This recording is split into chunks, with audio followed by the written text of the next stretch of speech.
Dying into stillness, dying into presence. Today was something that I consider not sharing. This video is going to be very beneficial for those of you that are on the pathway and aspire to be free of trauma and know thyself. And it's going to probably, I don't know if the right word is alienate people that don't understand. But I am here to share what happens to me as I go through this, I guess you'd call it an awakening. And just for me, it's been all about letting go of traumas. And so today I was dying into presence. And what I mean by that is I was sitting on the couch and I've been in a pretty good state of mind, but I was super aware of this subtle little anxiety. Like you can feel, I've talked about this before on the channel, you like that need to reach for your phone, or that need to do something, or I gotta go to the gym, or I gotta do this, or it's just something to get you away from your presence, right? Just to keep you from actually looking at yourself. And so I was feeling that, and I've trained myself to go into that when it comes up, because I see it as an opportunity.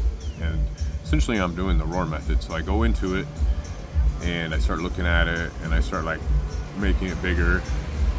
And next thing I know, this is the part that I don't even know if I should share, but I'm going to share.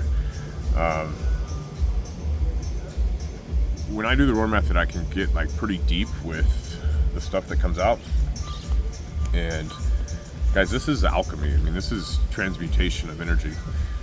And I was pulling, I felt this blockage. Like at first it was just this subtle thing that I felt sitting on the couch, a subtle anxiety of like, I need to move, I need to do something. And then as I turned it up and I focused in on it and I died into that present moment, like literally in the roar method, you go back here in your head and you just sit into it and you feel it like it's like this really subtle energy, and you can like get right into it and feel it and like bring it up. And so I started to bring it up, and it ended up like, I noticed it all the way from the top of my jaw down to like the bottom of my pec. And it went into my left arm as well. And I started like yawning, which is normal in a roar, because I was releasing. Roar stands for relax, observe, allow, release. It's a technique that I've used, that I created. It's in the link below. Use whatever you can, but just make sure you're actually, if you're on this path, make sure you're actually doing the work and releasing traumas, however you do that. I spent 15 years doing it ways that didn't really work, which maybe I'll talk more about that. But so I started to notice this huge release coming, and I started yawning and like stretching my arm behind me because it was like all the way through here. And I went into like these body convulsions. I know it sounds crazy, but I'm sharing my truth, so I really don't care.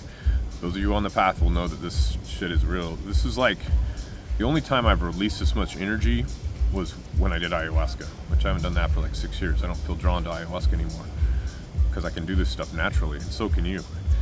So I'm like taking this deep inhale, and I go into the energy, and it just starts coming out of me, and I'm like, That sounds so crazy. I'm putting myself out there on YouTube, but I really don't care, because the potential this has to heal people, to know that there's actually a way to release the false self, and this is enlightenment. This is a pathway to liberation, to self-realization, to enlightenment. So that's why it's so important, and I really don't give a shit if people don't get it, because I have to speak my truth. So I was yawning, and I don't even want to go into details, but it was like this stuff just started coming out of me, and my whole body started shaking. And it happened like 4 or 5 times. Lasted probably, well, the whole roar probably lasted 40 minutes, but the big part of it probably lasted 10 minutes. And then once it was over, it felt like I had like this energetic surgery, like this whole mass. Because guys, what this is, there's an etheric energy body over your body.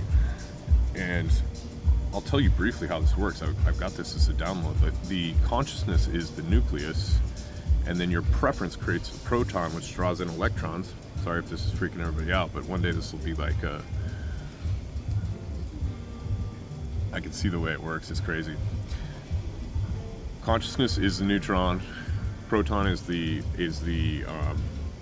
preference, which is desire and fear, which is the cause of all suffering. And protons draw in electrons. For every proton, there's electrons. So that's what creates the samskars, that's what creates the mats. That's what I was releasing. They're also called traumas. And they go to similar like kind, right? So like if you had a trauma around fear of money, it'll go to that. Or if you had a trauma around fear of safety or whatever. These are all seated in they can be anywhere in the body, but they originate from the 3 lower centers, the 3 lower chakras. And in order to transmute that and move into the 4th chakra, you have to get rid of this stuff. And this is just the process of enlightenment, guys. Like, everybody's in spirituality, but nobody talks about the real thing. So that's what I'm doing. This is what actually you do. You don't have to do it the same way I do it, but you actually have to release all of the falseness. And so as that shot out of me, I just sat there for a minute, and it felt like I was in this, the best way to explain it was like I was in this brand new hotel, but it still had all the construction pieces up. Like, it was all designed and it was beautiful and it opened up to the ocean, but it was like oh, my phone's gonna die. Shit. Okay, so I'll hurry up. My point is like this whole area got cleared out, and then it was like dusty and I had to clear it. But what happened then, I'm going to start talking faster because I think my phone's going to die, was I went into this I could feel the energy coming up my spine. I could feel this pathway completely cleared out, which is the Ida. There's the Ida and the Pingala, I believe, on this side. And you can study all this stuff if you want. It's not really that important. But it opened up and I just went into this state of bliss for like 4 or 5 hours. Like the best I've ever felt in my life. It was the most insane, and I still feel absolutely insanely beautiful. So I'm so excited, man. Like, this is all this work, 15 years of work, and it's finally coming together. So I'm gonna end this video here because my phone's about to die, but to be continued. It's real, guys. You can do this. You can really do this. Most of spirituality is not doing this, but it is real, and it is freedom from suffering. It's liberation. Go after it.